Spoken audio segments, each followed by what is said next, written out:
how much effort do we spend on synchronizing data? And yeah, it seems quite easy, right? We have HTTP client in Angular. We get observables from that, quite powerful. Can do easily perform mapping and much more using observables.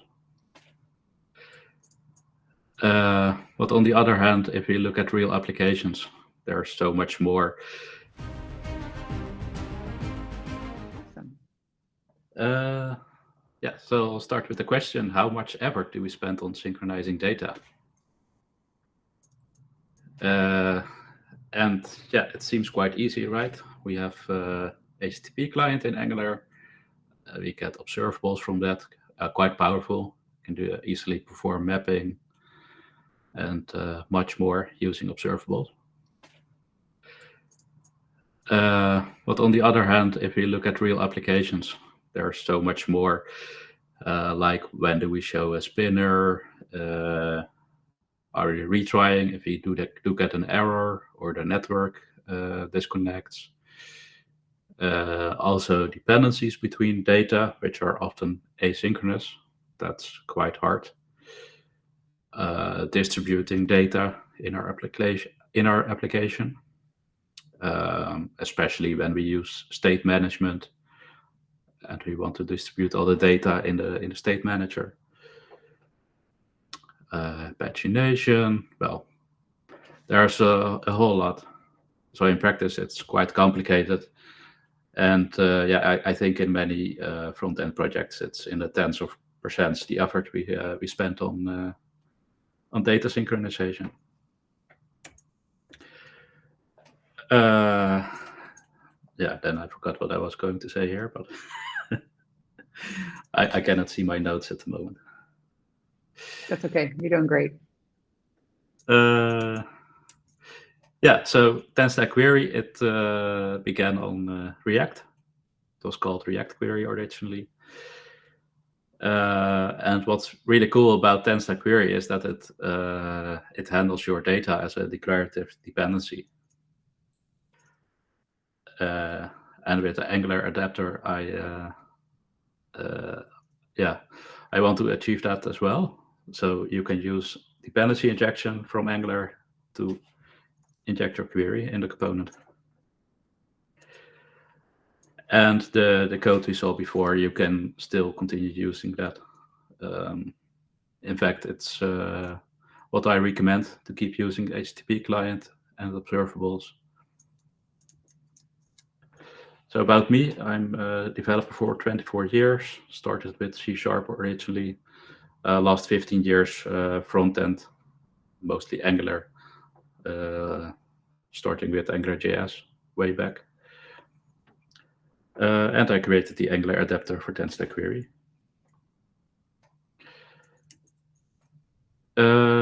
So what led me to create this adapter was that in Angular 16 we got signals, which are much easier to use than RxJS. They're synchronous, they're very fast. So when I originally read about them, I thought about TanStack query because I used React at some moment, and yeah, TanStack query was absolutely wonderful to simplify data synchronization. Some principles I want to achieve with the Angular adapter. It should be very simple API. You shouldn't have to use much boilerplate. I want the API to be stable, so you don't need to keep changing your code. I want to involve the Angular community. And in fact, many people have already contributed, either by submitting bugs or pull requests. And it should be declarative and reactive, like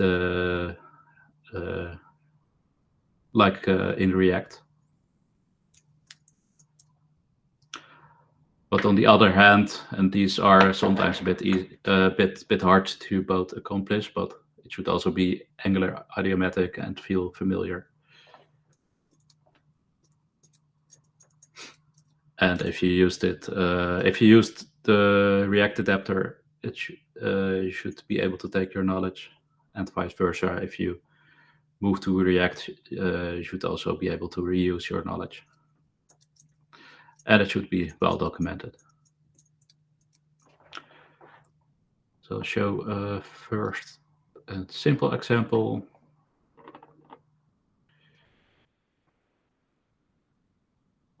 So this is on the TanStack query website. If you choose Angular, you go to examples here, you'll find some examples which are run in StackBlitz.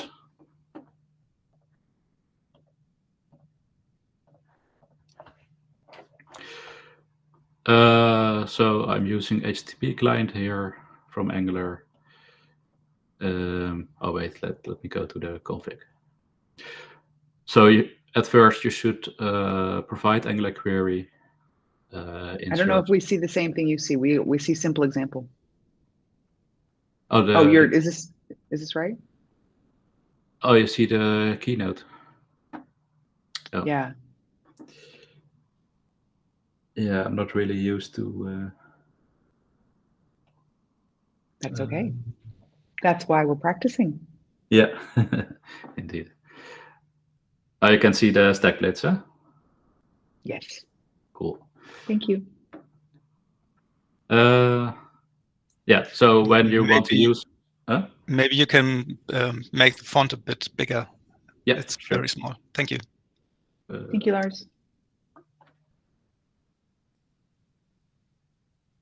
Is this better? That's much better. Yeah. Yes. Thank you. So when you go to the TanStack query website, you choose Angular here. Then at the bottom of the menu, you'll see the examples. So if you click either one of those, a page will open with StackBlitz, and you can experiment with it. So this is the simple example. If you want to use TanStack query on Angular, you first have to call provide Angular query in the application config, and then pass the query client. Yeah, usually it's sufficient to just call new query client here inline, but you can also do some configuration here. And the query client, that's essentially just the cache with some APIs on top. It's also good to know that the cache in TanStack query is very simple. Apollo, for example, is more advanced, but also much harder to use. And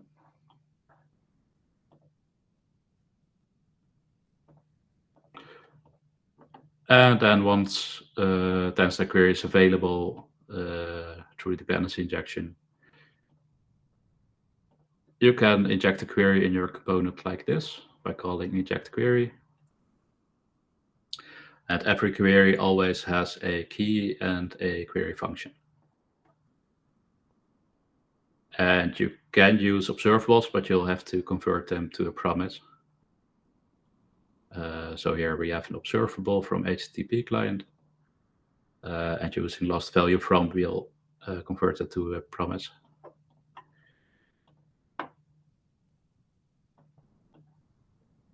And yeah, here we have the application. It includes developer tools, which is also very handy, because you might want to test your loading state. You can simply click a button in the developer tools or an error state.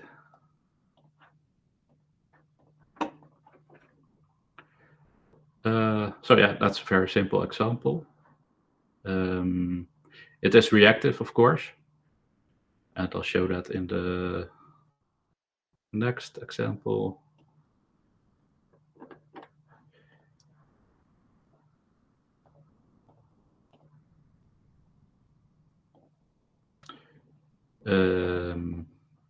So when we again go to the application config, This is something that was recently added to Angular with component input binding to the Angular router. So if you pass that to provide router, Angular will automatically bind routing information to your component. I think you just share a tab. Sorry. And not. Yeah. Yeah.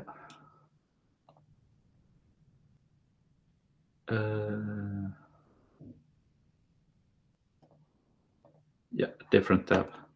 Yeah. Yeah.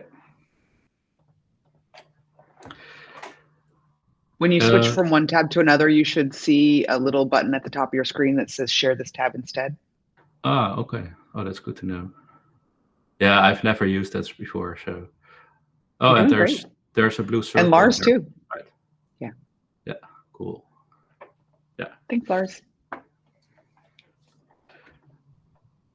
So in Angular, they recently added with component input binding. If you pass that to provide router, Angular will bind routing information to your component.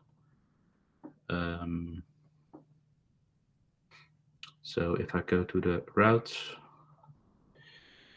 here we have post ID, for example, and Angular will then bind that to the post component. So if I go to the post component,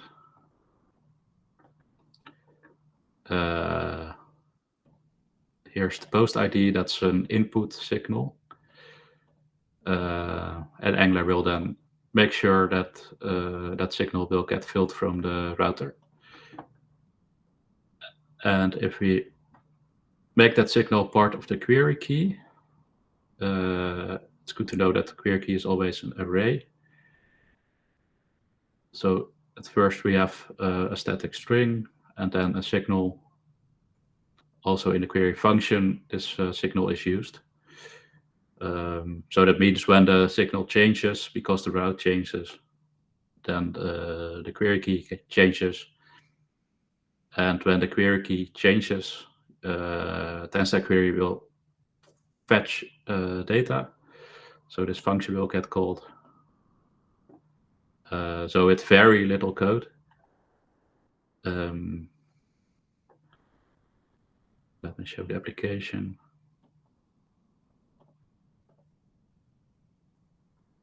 So with very little code, this data will be fetched. And this is all integrated with the router.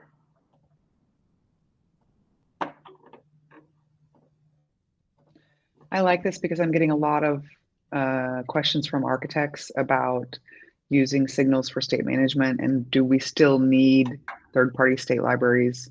But if you want to use signals for state management, basically, this is exactly what Arnoud wrote for you. This is how it works. This is what it's doing. It's just the code is written for you. Yeah, and especially when you have to you have this large collection of data and you want to query it in a really efficient way. And TanStack query is specifically for async state. So if you have a synchronous state, it might still be good to use a state manager for that, a separate state manager. But if that uses signals as well, it integrates very well with TanStack query. And TanStack query is not new. It's just the signals or the signals implementation for Angular is what you did.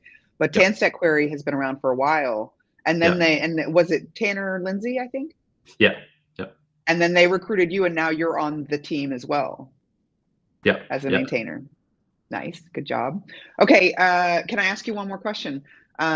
Because I think I saw you asking on social media the other day about large companies using this.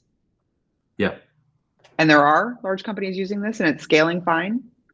Yeah, I'm introducing it at a large company at the moment.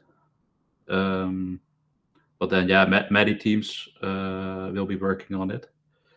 So I was just looking at what other people are doing there. I do have my own ideas how to do that, but yeah, I was curious about what people are doing in practice. I really like the way that you set it up with the. Can you go back to the code where you had the post ID? Yeah, in the component. Yeah. Because basically, if you have a key value pair, which is what you're feeding in on line 31, right? That's like the simplest thing. And this is what I really like about it, because it's so simple. That's one of the number one things you can do to make it scalable. Keep it clean. Yeah. Good job. Yeah, that's the purpose of the adapter, that it should be simple to use. Yeah. And not much code. Yeah. And that was, for example, with the required signals, that was quite hard to achieve because they are not available immediately. But now it looks like it's available. You're not bothered with lifecycle, but the adapter handles that. Nice. Yeah, and I do know that the Angular team is still working on improving signals and around state management functionality. So this is one of the reasons why Alex said I want to be there when Arnoud presents with us, because I know that he's following this project as well. So that's pretty cool. So he'll want to see this. Yeah. And I'm working on adding more examples. I added recently the ArcGIS example, pagination yesterday. And the next example I'd like to add is NGRX signal store. Because that's a great library, and I think they integrate very well. Yeah. Nice.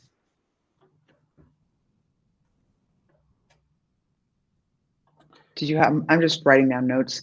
Did you have more that you wanted to show us? And also, does anybody have questions? Can you show the template, how we access those query?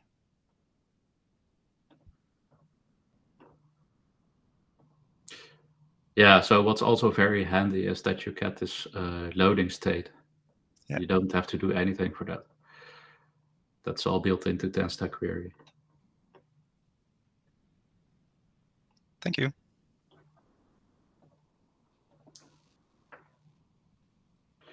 Okay, let me share the other tab again.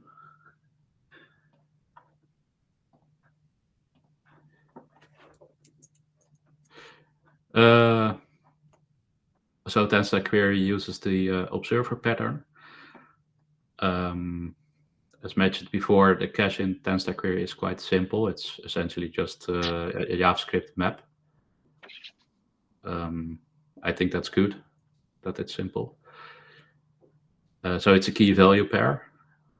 And in this example, we have two queries in two separate components that have the same key. And that means they'll use the same cache entry. And if that cache entry is changed because of a mutation, for example, then both components will be updated. And yeah, this alone, this saves so much code and complexity. Because what I've seen in practice in many projects is that there's all this code to distribute data in your application. And at some point, it's not even clear anymore who's owner of that data. Is that the back end? Is that the front end? And an idea behind TanStack query is that the backend is owner of the data and you're just synchronizing it.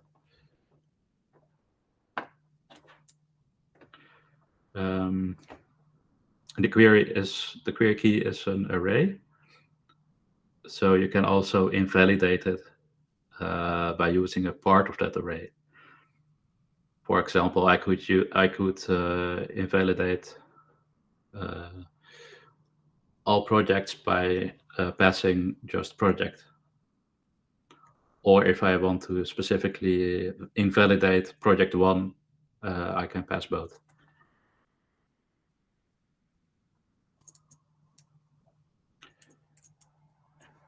I can show the ArcGIS example as well.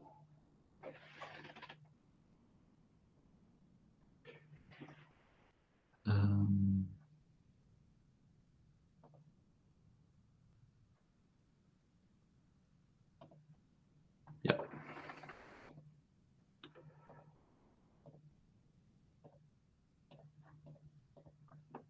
So there is some overlap between signals and observables, but observables, yeah, they are quite powerful still. For example, the famous autocomplete example. You wouldn't want to write that using signals alone. So in this example, I combine observables with signals and TanStack query. So we have a simple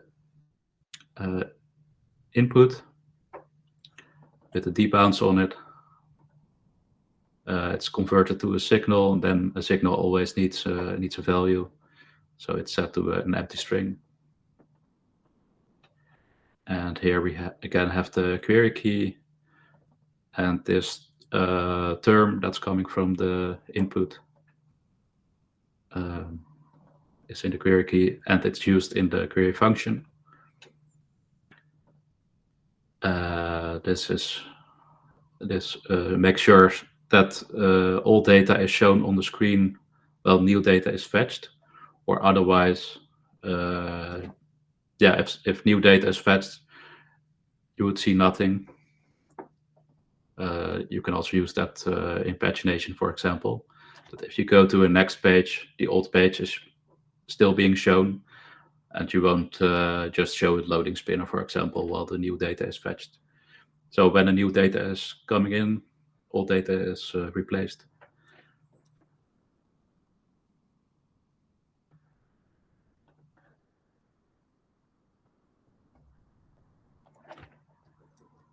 And here's how it works.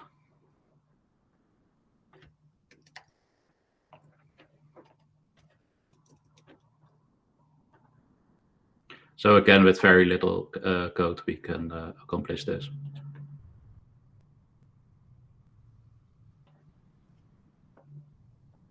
I love that part about very little code. It's nice and clean.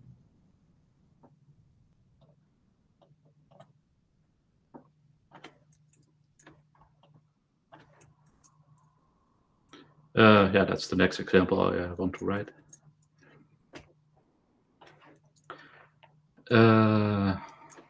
So here we see how we can invalidate queries. And if a query is invalidated and it's still being listened to, then it will also be refetched. Because it's an array, you can either invalidate everything starting with to-dos, or you, in this example, you'll be invalidating to-dos on page 1.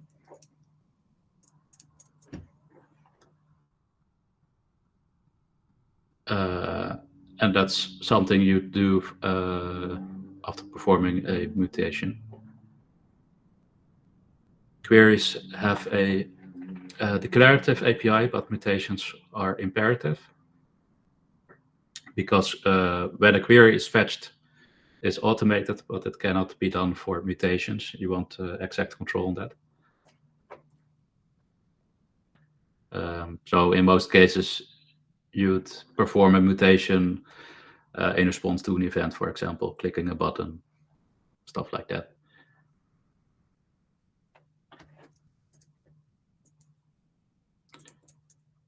I do still call the adapter experimental because of those points. Yeah, there's a technical challenge in that I want to make sure that all Angular versions will be supported that are under active for LTS support. So at the moment that would include Angular 16.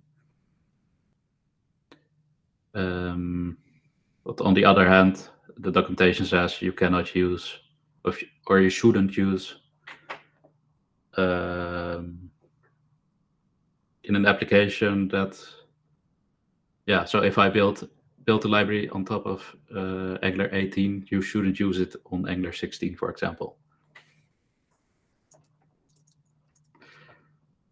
I do still want to make a few API changes. I want to provide the developer tools via provider instead of a component, because that would make point 1 simpler. and I want to have better support for observables, so you don't need to convert it to a promise. Inject queries is not done yet.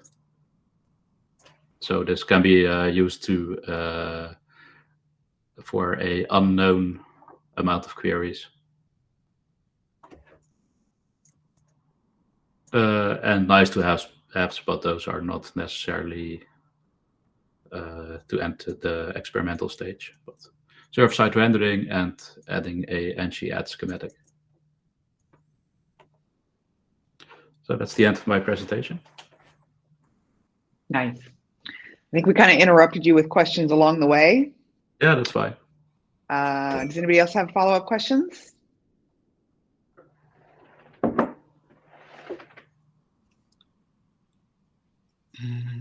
I have a question about invalidating the cache. I haven't used TanStack query, so I don't know how it works in reality.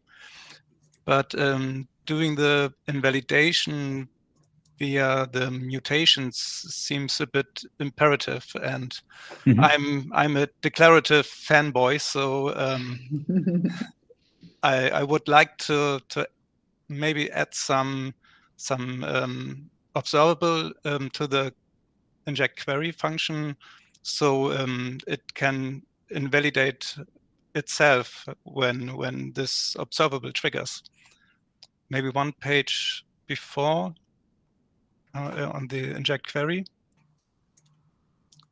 when you have the query key and query function and another key invalidate on, where you can just pass an observable, and when this triggers, the cache would be invalidated.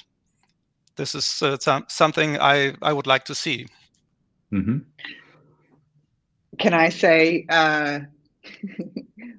because I've been in a lot of open source discussions, you know what the answer is to this, Arnoud?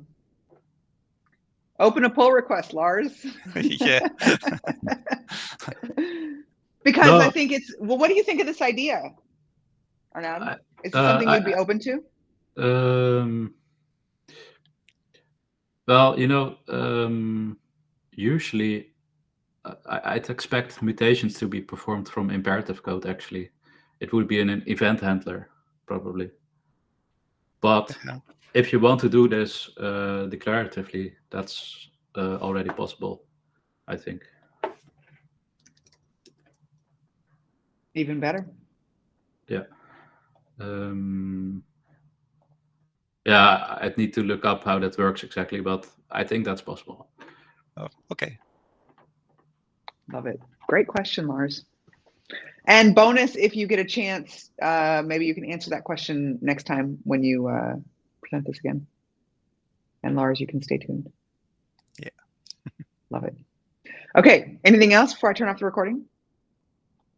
All right, going once, going twice. I'm going to stop the recording. Everybody hang out and we'll discuss further.